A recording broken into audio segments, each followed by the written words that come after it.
Have you ever really looked at a pine cone when you pick it up? This is quite a big pine cone, and it's quite fresh off the tree as well. You can see these beautiful walled patterns at the bottom. People often think of the pine as the Fibonacci sequence because of this kind of patterning that goes up. They're fascinating. And this one has recently come off the tree, and I looked down and there's one here covered in bits of lichen. And next to it, a companion covered in moss and lichen. So you can tell this has probably been on the tree for quite some time. An old tree. And you can see over there, one of the pine trees has come down in a recent storm. Pine cones are quite amazing because this is when you can see everything's tightly shut. Pine cones are clever. So when it rains, they keep these bracts here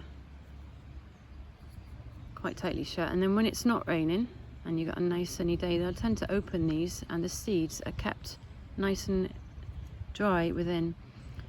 And they'll open those and the seeds will fly out. You think a tree needs to carry on its species, so if you have a wet day and it's raining, the seeds could just stick to the tree and they come out. Whereas if it's not rain, it's dry, there's a bit of wind, a breeze, the seeds will fly out and carry on the wind. So trees are really clever. I've got a pine cone at home which I had from about 40 years ago. I went to France, and if I put water on it, it closes up still. And then when I let it dry, it opens out. It's absolutely bonkers that it does that 40 years off the tree it came from. And these are beautiful. The patterning and the colours is just incredible.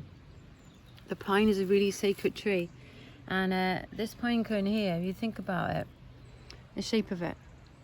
I've done another video about this which you can catch on my channel as well, about the pineal gland, which is said to be the shape of a pine cone, and that's the gland in your brain associated with your subconscious, dreaming, other realms of being.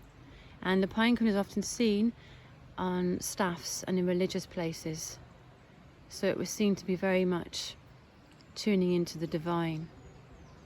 You see a pine cone on an Indian Buddha's head, and you see it in the courtyard of the Vatican where the Pope lives, and you see druids carrying staffs with pine cones on top of them.